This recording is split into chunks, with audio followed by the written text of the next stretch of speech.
बच्चों, आज आप लोग कक्षा 10 के व्याकरण में वाच्य पाठ का अध्ययन करेंगे। इसके पहले आप लोगों ने रचना के आधार पर वाक्य भेद पढ़ोगे, जिसमें सबसे पहले आता है कि वाक्य किसे कहते हैं, फिर आएंगे हम लोग वाचक। तो आपने पहले पढ़ा होगा कि वाक्य सार्थक शब्दों का सार्थक समूह है, अर्थात शब्दों को अगर हम उल्टे पुल्टे रूप में रख दें, टेढ़े मेढ़े रूप में रख दें और उसका सार्थक अर्थ ना निकल रहा हो तो वह वाक्य नहीं कहलाता है। वाक्य का अर्थ पूर्ण होना जरूरी है। सबसे पहले उसका अर्थ निकलना चाहिए, बिना अर्थ के वाक्य का कोई महत्व नहीं। जैसे हम कहें मोहन खाना खाता है, सोहन स्कूल जाता है, माली पौधों में पानी देता है। और अगर हम इसी वाक्य को तोड़ मरोड़ के कहें कि अब अपने आप जोड़ दें कि मोहन जाता है स्कूल, बाकी गलत है।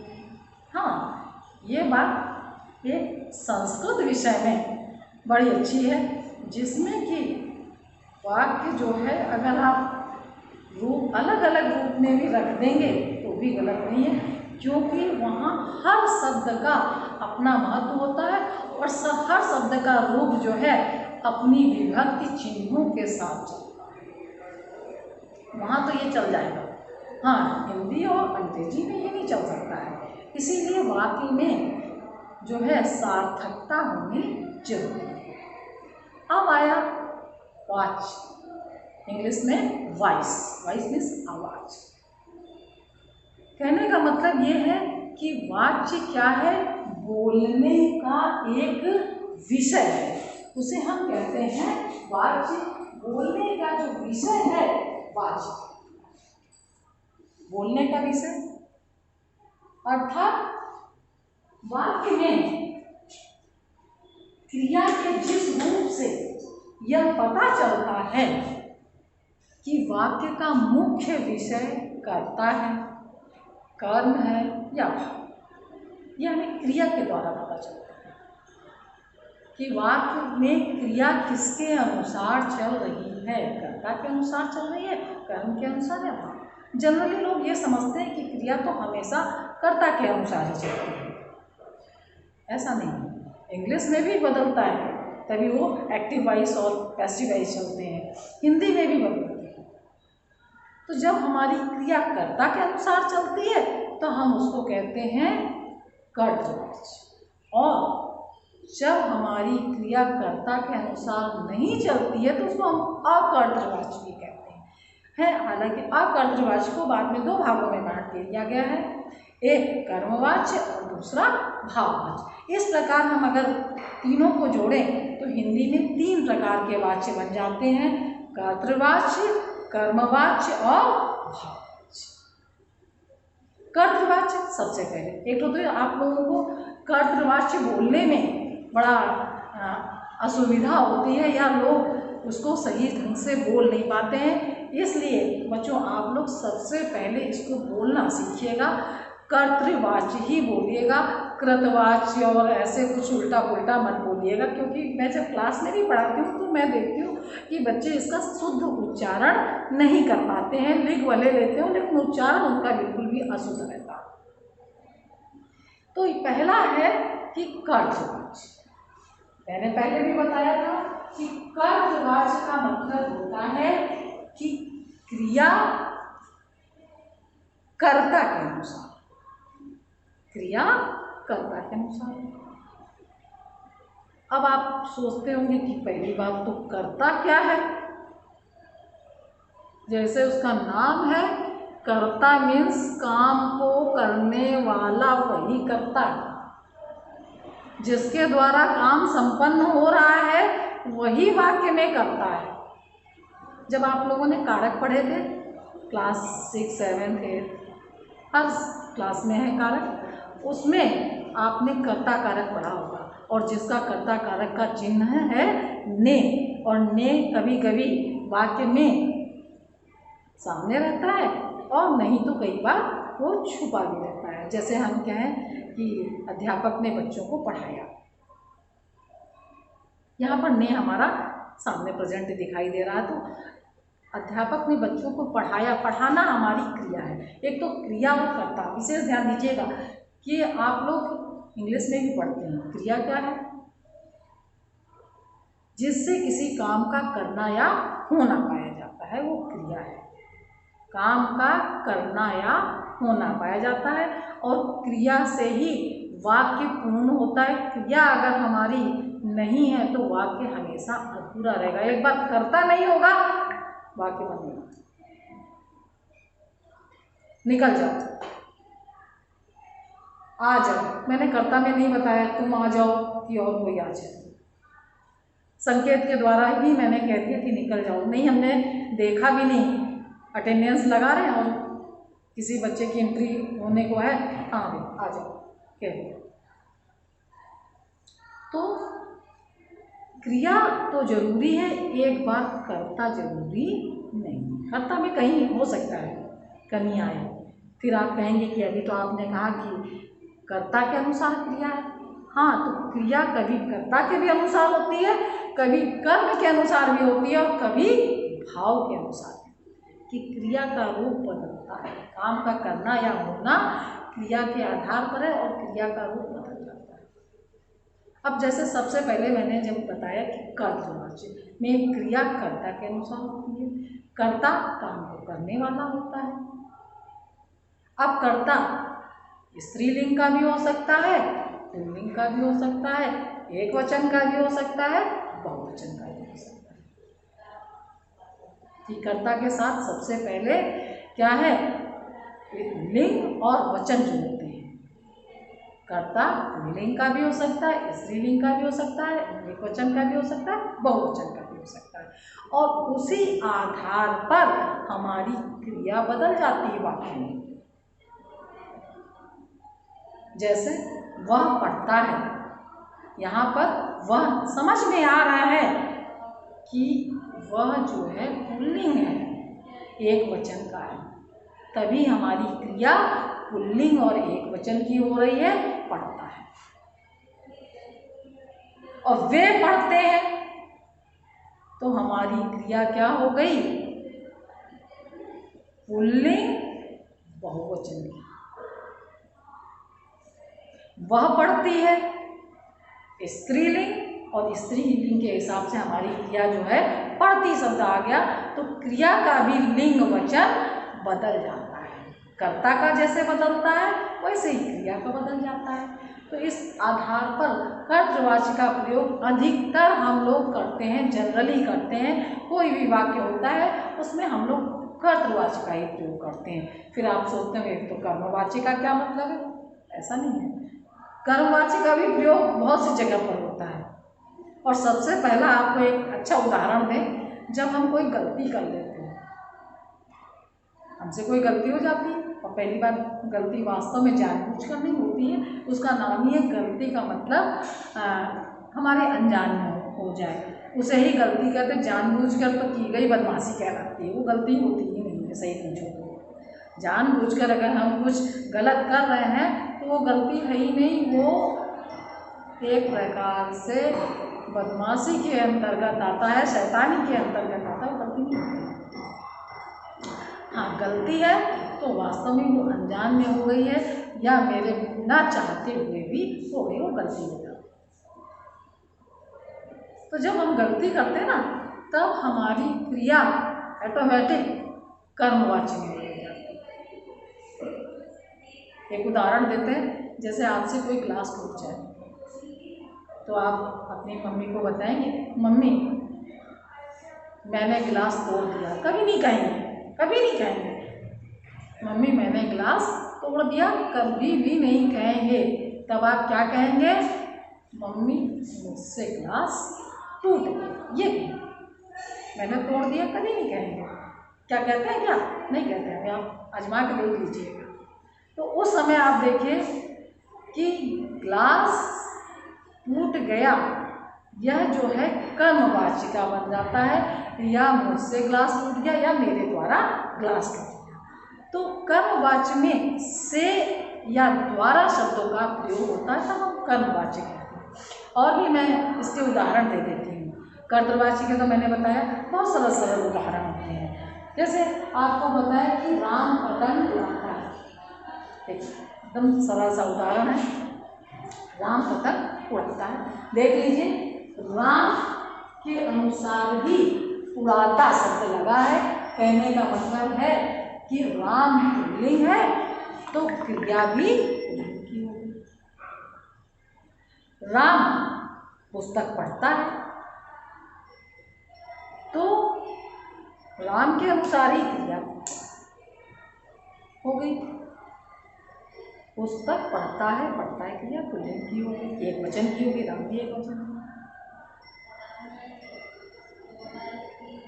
दर्जी कपड़े सिलता है, वाक्य है दर्जी कपड़े सिलता है। बहुत सारे उदाहरण हैं, मैंने बताया एक नहीं बहुत सारे उदाहरण। दर्जी कपड़े सिलता है मतलब दर्जी पुल्लिंग है, इसीलिए सिलता है आपका पुल्लिंग।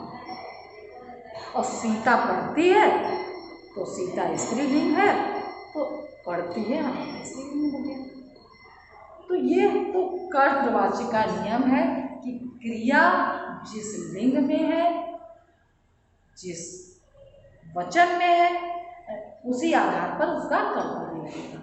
उसी आधार पर कर्ता, या दूसरे शब्द में ये भी कह सकते हैं, जिस आधार पर कर्ता पुल्लिंग और स्त्रीलिंग में, उसी के अनुसार जो क्रिया है उसी आधार पर, तो वो हमारा जो है बन जाता है कर्तृवाची। लेकिन कर्मवाच्य में हमारी क्रिया का रूप बदल जाता है। पहले ही मैंने बताया कि क्रिया किस आधार पर चल रही है, कर्ता के आधार पर चल रही है कि कर्म के आधार पर चल रही है। तो जब हमारी जो है क्रिया कर्म के आधार पर होती है, अब कर्म क्या है, कारक में सबसे पहला कारक कर्ता कारक था और दूसरा कारक है कर्म कारक और तीसरा है कर्म। तो दूसरा है कर्म कारक। क्रिया का प्रभाव जिस पर पड़ता है उसको कहते हैं कर्म। क्रिया का प्रभाव जिस पर पड़ रहा है उसको कहते हैं कर्म। और इसका विभक्ति चिन्ह है को। कई बार जैसे कर्ता के साथ विभक्ति चिन्ह का लोप हो जाता है, वैसे ही कई बार क्रिया के साथ भी विभक्ति चिन्ह का लोप हो जाता है। आपने देखा कि राम पतंग उड़ाता है, इसमें कर्तृवाची में का है सेंटेंस। लेकिन जब हम इसको हम कहेंगे कि हम कर्मवाची में बोलना चाहते हैं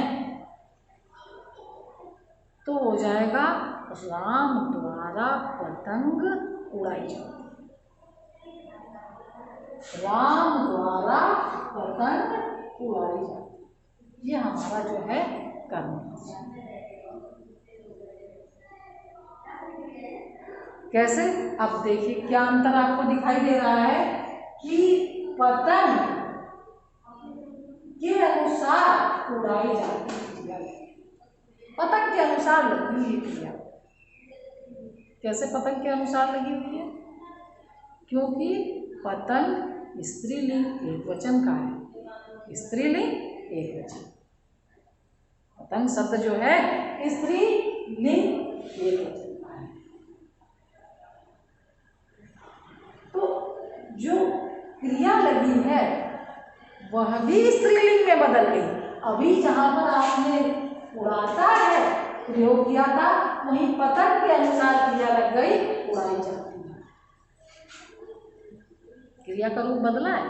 अब फिर से दूसरा उदाहरण देख लीजिए, दर्जी कपड़े सिलता है, यह हमारा कर्तृवाची का है। दर्जी के अनुसार सिलना लगा हुआ है, दर्जी के अनुसार सिलना लगा हुआ है, अर्थात दर्जी पुल्लिंग एक वचन का है तो क्रिया भी पुल्लिंग एक वचन की है। लेकिन कर्मवाची में जब इसको चेंज करेंगे तो दर्जी द्वारा कपड़े सिले जाते हैं, दर्जी द्वारा कपड़े सिले जाते हैं। देखिए कपड़े बहुवचन का है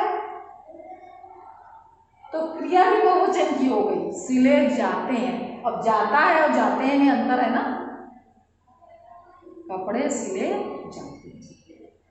मोहन पुस्तक पढ़ता है, कर्तृवाची का है, मोहन के अनुसार पुस्तक पढ़ता है, क्रिया लगी हुई है, पुल्लिंग एकवचन की क्रिया भी है। लेकिन मोहन के द्वारा पुस्तक पढ़ी जाती है, क्रिया बदल गई, किसके अनुसार हो गई, पुस्तक के अनुसार हो गई। देखिए पुस्तक स्त्रीलिंग है, पुस्तक खोलते हैं, पुस्तक खुली है बोलते हैं, कभी पुस्तक खुला है नहीं बोलते हैं। तो पुस्तक के अनुसार हमारी जो है क्रिया हो गई। तो पुस्तक पढ़ी जाती है तो उस हिसाब से जाती हो गया। कि हमने बताया मोहन पुस्तक पढ़ता है और दूसरे सेंटेंस में मोहन द्वारा पुस्तक पढ़ी जाती है। मोहन का अब इस वाक्य में क्रिया से संबंध नहीं है। क्रिया का प्रभाव किस पर है, कर्म पर है, और कर्म के अनुसार आपकी क्रिया लगती है, तो वो हमारा हो जाता है एक प्रकार से कर्मवाच्य, या इसको हम कह सकते हैं अकर्तृवाच्य में आता है। लेकिन जनरली मैंने क्या कहा, आप 3 वाच्य को लेकर ही चलिए कि कर्तृवाच्य, कर्मवाच्य, भाववाच्य, क्योंकि जब आपको एग्जाम में आएगा तो आपको केवल अकर्तृवाच्य लिखने से आपका जो है वो पूरा नहीं होगा है आंसर, उसमें आपको उसका भेद भी देना पड़ेगा। इस आधार पर हमारा जो है अकर्तृवाच्य और कर्मवाच्य की बात आती है। दूसरी बात, सबसे पहली बात ये बताया, और एक और बात ये है कि कर्तृवाच्य में क्रिया अकर्मक और सकर्मक हो सकती है। कर्तृवाच्य की जो क्रिया है अकर्मक भी हो सकती है, सकर्मक भी हो सकती है। अब आप फिर अब आ जाएंगे कि क्रिया अभी तो पहले नहीं समझ में आई थी, कर्म समझ में नहीं आ रहा था, अब मैडम ने एक और शब्द लगा दिया अकर्मक और सकर्मक। ये क्या होता है, सब बच्चों आपने पहले पढ़ा है 6 to 8 आपने अकर्मक सकर्मक सब क्रियाएं पढ़ी हैं। हाँ भूल जरूर गए होंगे, इसीलिए फिर से मैं उसको समझाए दे रही हूँ। अकर्मक का मतलब होता है कि जिसमें कर्म ना हो, और कर्म अभी मैंने बताया कर्म क्या है, क्रिया का प्रभाव जिस पर पड़ता है वो कर्म है। जैसे बच्चे गेंद खेलते हैं तो गेंद क्रिया किस पर प्रभावित है, गेंद से प्रभावित है, इसलिए ये जो है सकर्मक है। कर्तृवाची का तो भाई है और सकर्मक है। यही मैंने बताया कि कर्तृवाची का सेंटेंस जो होगा उसमें क्रिया सकर्मक भी हो सकती है, और अभी दूसरी मैंने बात बताई अकर्मक भी हो सकती है। तो जैसे बताया बच्चे गेंद खेलते हैं तो बच्चे पुल्लिंग है, उसी आधार पर क्रिया भी हमारी क्या है पुल्लिंग की लगी है। बच्चे बहुवचन का है, उसी हिसाब से क्रिया भी बहुवचन की लगी हुई है।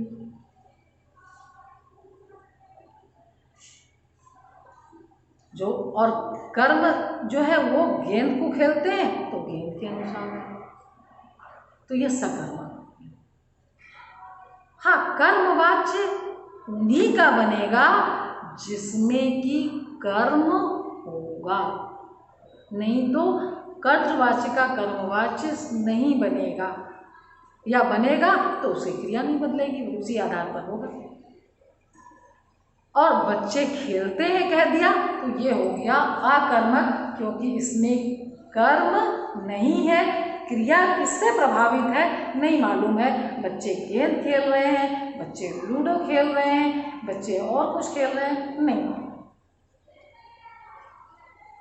तो ये हो गया अकर्मक। और अकर्मक बच्चे खेलते हैं, अगर हम इसका कर्मवाच्य बनाएंगे तो बच्चों द्वारा खेला जाता है, तो फिर यहाँ पे देखिए क्रिया वही हो गई, क्रिया में कोई परिवर्तन नहीं आया।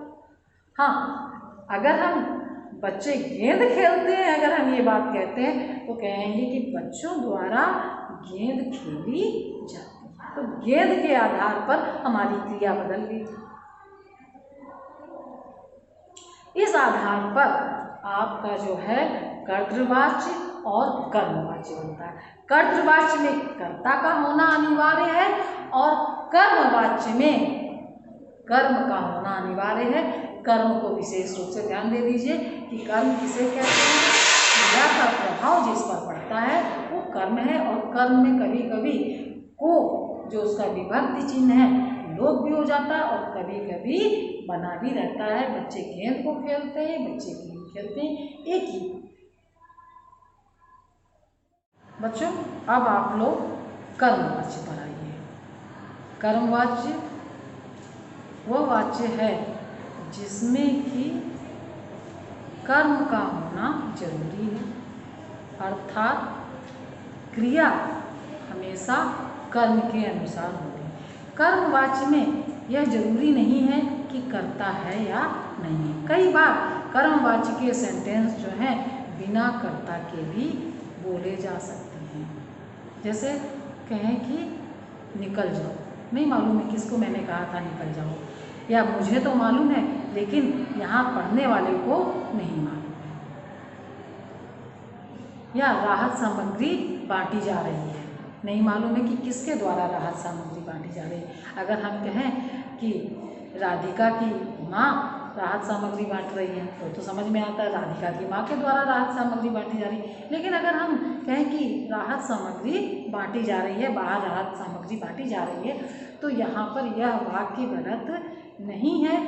हाँ, कर्ता इसमें नहीं है, लेकिन राहत सामग्री जो कर्म है वह है और उसी के अनुसार हमारा जो है वाक्य बना हुआ है, इसलिए ये जो है कर्मवाच्य का वाक्य है। अब आप आइए कि कर्मवाच्य जो है कितने रूपों में दिखाई देते हैं, कितने रूपों में हमें कर्मवाच्य दिखाई देते हैं। तो पहली बात तो एक बात आपको सबसे पहले ये बता दें, कर्मवाच्य की जो हमें पहचान है, जो हमें वाक्य है, सबसे पहले ये समझ में आता है कि अगर कर्ता है तो उसमें से और द्वारा का प्रयोग होता है। कर्ता हमेशा से और द्वारा के साथ जुड़ेगा, और क्रिया में या और ई पढ़ाई जाती है, खाया जाता है, यह प्रयोग होता है। इस तरह से ये सेंटेंस हमारे बदले हुए दिखाई देते हैं।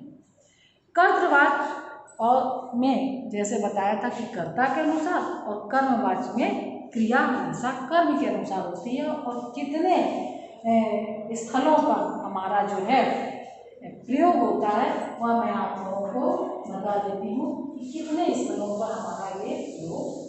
सबसे पहला जो है प्रयोग होता है जब कोई कार्य अचानक होता है। कोई कार्य क्या है, अचानक हो गया हो या कार्य में कोई गलती हो, अचानक हो गया हो या गलती हो गई। जैसे कहें कि मैंने गिलास तोड़ दिया, ये कभी नहीं हम कहेंगे ना, क्या कहेंगे, मुझसे गिलास टूट गया, पुस्तक मेरे द्वारा फट गई, मैंने पुस्तक फाड़ी कभी नहीं कहेंगे। तो जो अचानक काम होता है या हमसे कोई गलती हो जाती है उस समय हम जो है हमेशा कर्मवाच्य का प्रयोग करते हैं। दूसरा है गर्व या अधिकार के रूप में, जैसे कहें कि गर्मी में मुझसे बैठा नहीं जाता, गर्मी में मुझसे बैठा नहीं जाता। यहाँ पर क्या है, अधिकार के रूप में भी हम यह प्रयोग कर सकते हैं। तीसरा है जब कर्ता अज्ञात। कर्ता का अज्ञात होना मीन्स कर्ता उसमें ना, पहले भी मैंने बताया था बिना कर्ता के भी कर्मवाच्य बन सकता है। जैसे कहें कि कोरोना की दवाई बनाने में बहुत खर्च किया, कोरोना की दवाई बनाने में बहुत खर्च किया गया। अब सरकार द्वारा हम इसको छोड़ दिए, सरकार द्वारा कोरोना की दवाई में बहुत खर्च किया गया, अगर हम ये कहते हैं ये भी सही है। और अगर हम कर्ता इसमें नहीं दिखा रहे हैं केवल ये बता रहे हैं जनरली बात की कोरोना की दवाई में बहुत खर्च किया गया, तो भी गलत नहीं है। यहाँ पर कर्ता जो है अज्ञात है, हमने इसको हटा। अगला है कार्यालय या कानूनी भाषा में जब हम कोई काम करते हैं तब जो है वहाँ पर हमेशा हम कर्मवाची का प्रयोग करते हैं। कैसे कि मैनेजर द्वारा आपका प्रार्थना पत्र स्वीकार करना। मैनेजर द्वारा आपका प्रार्थना पत्र स्वीकार कर लिया गया। कहने का अगर हम इसको कर्मवाच्य में बना रहे हैं तो इस प्रकार का बना, लेकिन कर्तवाच्य में बनाएंगे तो क्या हो जाएगा, मैनेजर ने आपका प्रार्थना पत्र स्वीकार कर लिया। तो मैनेजर द्वारा आपका प्रार्थना पत्र स्वीकार कर लिया गया, ये हमारा अधिकतर जो है जब हम किसी को बताते हैं दूसरे को तो हम इस तरह से बताते हैं। 5वां है सूचना या आज्ञा। जब कोई नोटिस लिखी जाती है तब हम कर्मवाची का प्रयोग करते हैं। जैसे कल विद्यालय में अवकाश है।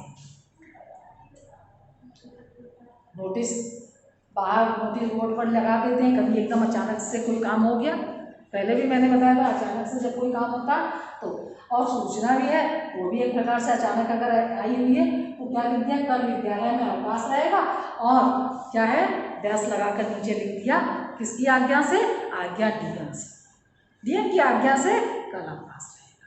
तो जब हम कोई आज्ञा देते हैं या कोई सूचना देते हैं तब हम कर्मवाच्य का प्रयोग करते हैं।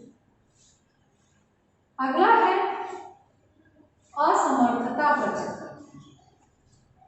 असमर्थता प्रकट करने के लिए जब हम कोई काम करने में असमर्थ हो रहे हैं, उसको हम पूरा नहीं कर सकते, जैसे मुझसे उसका दुख देखा नहीं जाता, ये हमारी असमर्थता है, वहाँ हम कर्मवाच्य का प्रयोग करते हैं। और अंतिम चीज है जब कर्ता सभा समिति या सरकार के रूप में हो। काम को करने वाला जो है सभा समिति या सरकार के द्वारा हो, तो जैसे कहते हैं सरकार द्वारा राहत सामग्री बांटी गई, बाढ़ पीड़ितों को सरकार द्वारा राहत सामग्री बांटी गई। तो यहाँ बाढ़ पीड़ित जो है हम ये कह सकते हैं कर्ता, लेकिन जो है राहत सामग्री जो है राहत सामग्री को कर्म रहा है। तो ये जो जब सरकार द्वारा या सभा समिति के द्वारा भी कोई काम किया जाता है तब भी हम कर्मवाच्य का प्रयोग करते हैं। अच्छा बच्चों, आज आप लोग इतना ही पढ़िए, और जितना मैंने पढ़ाया है वह जो है आप लोग एक बार पुस्तक में ज़रूर पढ़ लीजिएगा। अगला जो है हमारा टॉपिक रहेगा वो भाववाच्य का रहेगा, लेकिन आप लोग जब इसको पढ़ेंगे तो वास्तव में और अधिक समझ में आएगा। इसलिए सबसे पहले आप जो है व्याकरण को रटने की कोशिश मत कीजिए, जैसा समझाया जा रहा है उसको समझिए। वीडियो को आप एक बार नहीं 2 बार 3 बार देखिए, और पुस्तक में भी जो दिया हुआ है उसको भी ज़रूर पढ़िएगा, तब आपका जो है और भी ज़्यादा क्लियर होगा। क्योंकि मैंने 2 उदाहरण बताए, 2 उदाहरण और पुस्तक में भी दिए हुए हैं, जब उसको पढ़ते ना तो और आपको अच्छे से याद होता है। धन्यवाद।